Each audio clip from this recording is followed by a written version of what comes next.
Okay mga yun, mag-mix kita ng bigas na pa. Ito yung bigas na ano guys, parang init eh. Dito kamahal dito ang bigas sa Japan. Yung bigas niya, dito ang butin.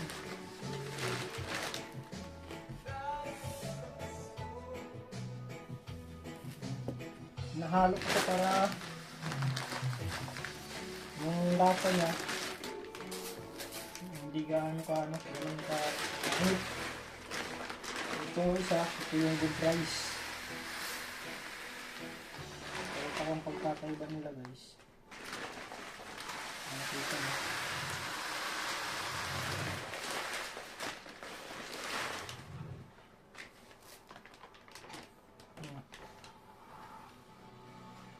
Ito mapusyaw. Ito sa kanan, ito naman medyo dark. Pero ito ang masarap na sa kaliwa.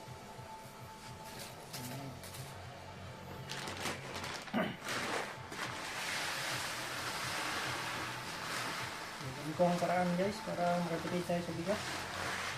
Hindi tayo ng good rice, tapos hindi tayo ng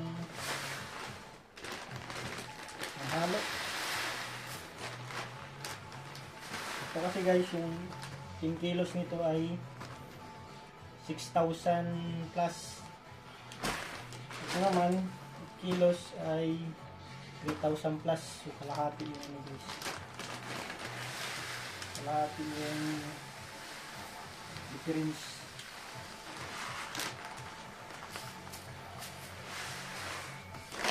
Diba?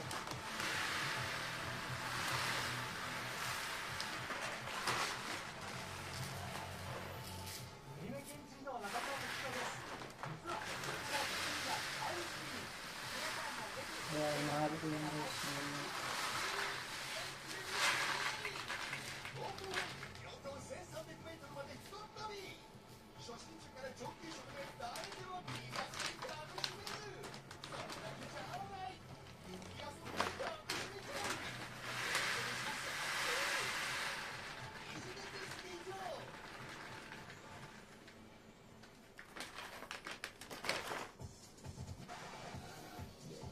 Ito yung paraan ko guys para makatipid sa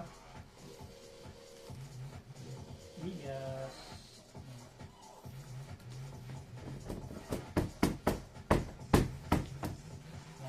Goods. Thanks for supporting me guys.